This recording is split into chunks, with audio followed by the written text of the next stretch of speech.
50 years ago, 1961, the 23rd day of June.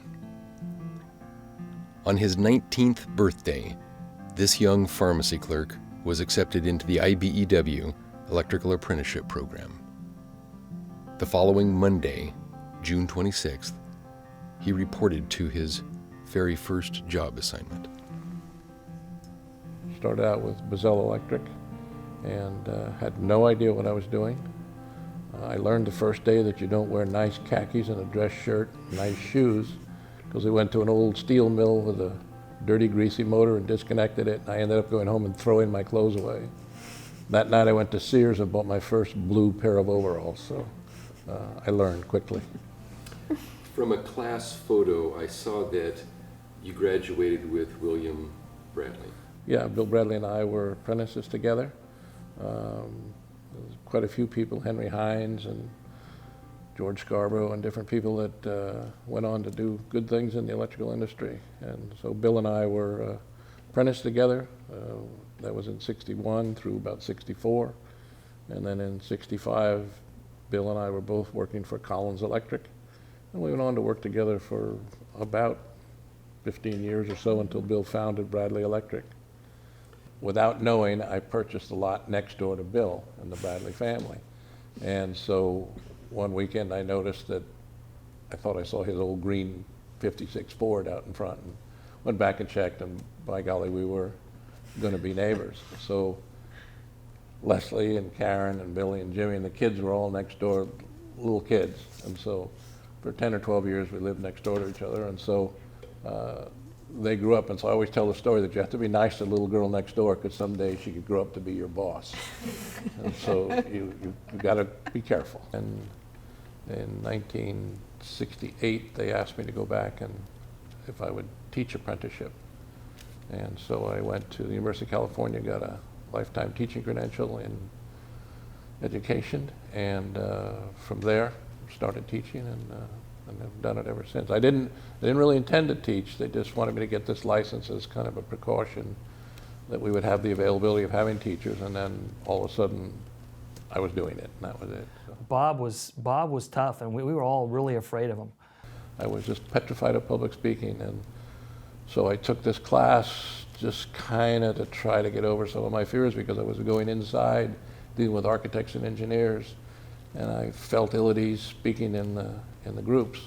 And so when I took this teaching class, had to get up and do it, and I did, and within a year or so I was hooked. And I was already intimidated by the electrical industry as a whole, and here I had to learn about electron flow and theory and all this fun stuff, and math came into the equation with conduit bending and calculations and stuff. And you know, Bob was able to bring it down a level so it wasn't so scary. You're in the class, you're in his estimating class, 1986. Oh, wow. That's what it was. And your name is Leslie Bradley. Yes, Leslie Bradley, 1986. As often happens with students and distinguished academics, did you find yourself attracted to Bob? He couldn't wait to ask that question. Yes, everybody was in the class.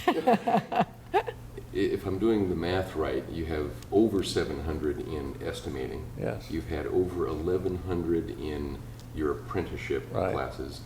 You've had an impact. You've influenced and taught 1,800 people Yeah. in the Bay Area Right. in this industry. That pretty much covers the industry. Yeah, probably 1 out of 2 I've had in some way. I've touched in some way. That doesn't mean that I made them what they are or anything else. It just means that I introduced them to some things, and that's the part that I'm proud of. That you know, that I touched their lives a little bit. You know, gave a little information. Are there other notable names and owners, people in this industry that you've had the benefit of teaching, or they've had the benefit of your teaching? Yeah, there's been several. One comes to mind is Nick Dudo, who went on to be the owner of Metropolitan, or was at the time the owner of Metropolitan Electric. Steve McDonough with Paganini, who was a important person at Paganini. There have been several. The two Abbott brothers that took over after their dad passed at Abbott Electric. Can you think of any significant person in this industry that you haven't influenced? Oh, I'm sure there's lots of them out there.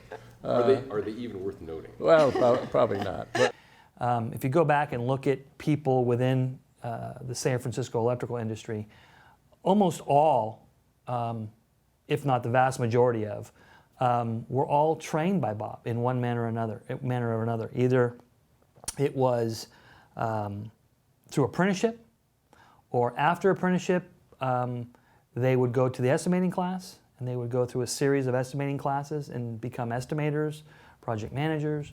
So, you know, in the course of Bob's career, he's touched many, many lives. Are you ever concerned that any misinformation may have contaminated the entire business? well, I don't teach them everything in estimating. You know, there's always that one. I got to keep that little edge for myself. But, no, I think the big thing about teaching is that, and doing it this long, you get lots back from it. It isn't, you know, you give, but you also get. If we could remember half of what Bob forgot, you know, we'd be successful, and that really says a lot, because Bob is, you know, you can ask him, you can talk to him about technical issues, you know, construction-related issues, but even so, if you have an ethical issue, you know, you've got a tough client, or there's this ethical dilemma that you have on a project, you know, he'll guide you through that too. You know, just the way he communicates as a, you know, with that skill as that teacher. So it makes it so that people are uninhibited to go and ask him questions. So they'll come in droves to that corner office that he has and ask questions all day long. And so it's a gift for us to have that, to be able to have somebody that's sharing that knowledge in such a nice way, because, you know, other people have knowledge but they don't share it, and it's just the way Bob can communicate so well that everybody wants to come up and talk to him. And after 50 years in this trade, you can imagine the knowledge that he carries with him at all times that everyone can tap into. So, because I had tried to get in his head too as to how is he still doing this in this career and this long, and, you know, how do you, because I'm 27 years and you get burnout moments and stuff, so I'm digging deep to how he does that. And he says, you know, I may be in however old his body is, but he says, I look through it in 30-year-old eyes. My eyes are 30 when I look through. That's all I see. So I said, darn, if my eyes aren't older than his eyes, how's that working out? I gotta get those 30-year-old eyes. That's how he looks at the world.